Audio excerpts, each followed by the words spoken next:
भगवान को कोई भी माँ अपने गर्भ में धारण नहीं कर सकती है। अगर किसी माँ ने गर्भ में धारण किया और भगवान भी गर्भ जेल में प्रवेश किया तो दुनिया को गर्भ जेल की सजाओं से छुड़ाएगा कौन? और जिस गर्भ में प्रवेश कर लिया वो माता पिता भगवान से भी बड़े हो गए। तो इसलिए भगवान पूरे विश्व का पिता है, परम पिता है। इसलिए कोई एक मानव रूप में वो जन्म नहीं लेते, वो पर काया प्रवेश करते हैं। इसलिए आप ग्रंथों में, शास्त्रों में देखेंगे सब देवी देवताओं के माता पिता का वर्णन आता है, लेकिन शिव के माता पिता का वर्णन कभी सुना?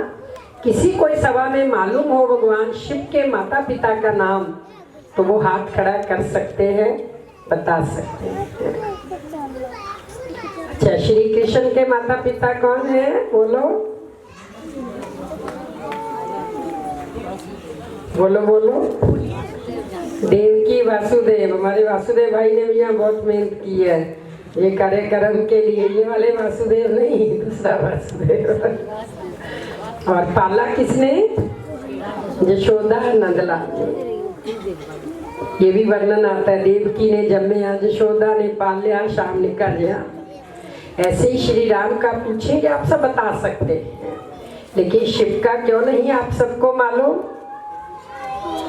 क्योंकि कोई माता पिता होंगे तो बताएंगे ना, है ही नहीं, कहीं लिखा ही हुआ नहीं है, इसलिए आप बता नहीं सकते। हम भी नहीं बता सकते क्योंकि वो पूरे विश्व का पिता है। और दूसरी इसकी बड़ी निशानी है, जब भी शिवलिंग की स्थापना होती है तो शिवलिंग ऊपर से लाया जाता है। देवताओं की मूर्ति दरवाजे से ले जाकर के स्थापित करते और शिवलिंग ऊपर से। बहुत पहले तो शिवलिंग ओपन एरिया में भी स्थापित होते थे। आज भी बहुत सारे मंदिरों में शिवलिंग इस प्रकार से रखा हुआ है, उसके ऊपर कोई छत नहीं है। उसका ऊपर से आना भी इस बात को सिद्ध करता है कि वो दरवाजे से अर्थात गर्भ से आते जाते नहीं है, लेकिन वो डायरेक्ट आत्मा ऊपर से त्याग तन में प्रवेश करती है, गर्भ में रहती नहीं है। और तीसरी बड़ी निशानी है कि हम सब देवी देवताओं के ऊपर से परिक्रमा करते हैं, लेकिन शिवलिंग के ऊपर से हम एक भी परिक्रमा पूरी नहीं करते हैं। जहाँ नाली बनी होती है वहाँ से मुड़ जाते हैं, चक्कर काटेंगे लेकिन नाली के पास से मुड़ गए। जैसे भगवान ने परकाया प्रवेश किया, कार्य किया और वापिस अपने परम धाम। मानव तो एक बार गर्भ में आता है, फिर जन्म लेता है, कितने मास गर्भ में रहता है, फिर कितनी उम्र बिताता है, लेकिन भगवान तो परकाया प्रवेश के रूप में दिन में 10 बार प्रवेश कर सकता है, 10 बार बाहर आ सकता है। उसके पास आने और जाने की पावर है। ये पावर किसी इंसान, देवी देवता, साधु संत, महात्मा किसी के पास नहीं सिवाय भगवान शिव के, जो हम सब आत्माओं का पिता है।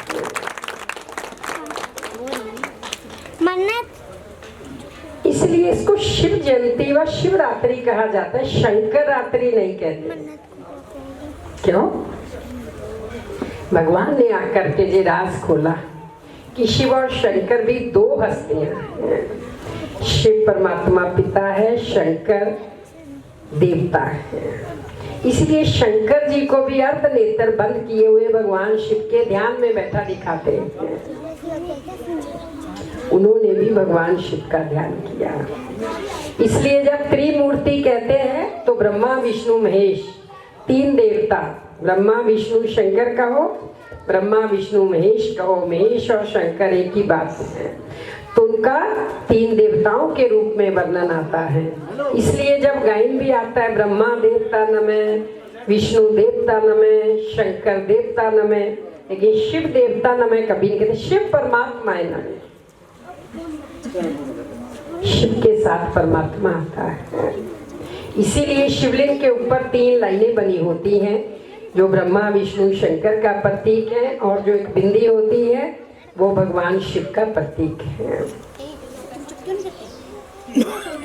उसको नाम रूप से न्यारा क्यों कहते हैं? क्योंकि उसका कोई दैहिक आकार नहीं है। शिवलिंग क्या है? एक ज्योति बिंदु है भगवान, पॉइंट ऑफ लाइट। उस बिंदु को बड़ा बिंदु बना लिया पूजा के लिए और उसको एक स्टैंड के ऊपर रख लिया और उसको कहा शिवलिंग। यह लिंग से मतलब है चिन्ह, निशान, उस परम पिता परमात्मा का संबोलिक वो एक चिन्ह है, निशान है। उसके ऊपर पानी का मटका होता है, बूंद बूंद टपकती रहती है और वो परमेशा मिलती रहती है। तो ऐसे अनेक रहस्य हैं जो हम पूजा पाठ कर रहे हैं। भगवान ने हर बात का, दुनिया के अंदर जो भी सिस्टम बना है, एक एक बात का एक आध्यात्मिक रहस्य हम सब बच्चों के आगे स्पष्ट किया है। तो भी आवश्यकता है कि हम इन रहस्यों को समझ करके, इन बातों को अंडरस्टैंड करके इनको अपने जीवन में अप्लाई करें, अपने जीवन में धारण करें। भगवान ने आकर के अनेक ऐसी बातें हम बच्चों को बताई हैं जो देखने में बहुत छोटी हैं, लेकिन अगर उनको जीवन में धारण कर लो तो जीवन बहुत श्रेष्ठ, बहुत सुंदर, बहुत सात्विक, बहुत आध्यात्मिक, बहुत शक्तिशाली, बहुत प्योर बन सकता है। तो यही कार्य है प्योरिफिकेशन का। यूँ कह सकते हैं कि इनर क्लीनलीनेस, एक आंतरिक सफाई अभियान भगवान ने चलाया है कि बच्चे बाहर की सफाई तो तुम बहुत कर लेते हो, शरीर को बाहरी रूप से तुम अच्छा सजाते धजाते हो, सुंदर कपड़े पहनते हो, क्रीम पाउडर लगाते हो सुंदर दिखने के लिए, ब्यूटी पार्लर जाते हो, बहुत कुछ करते हो। ये सारी बाहर की सुंदरता और बाहर की सफाई है।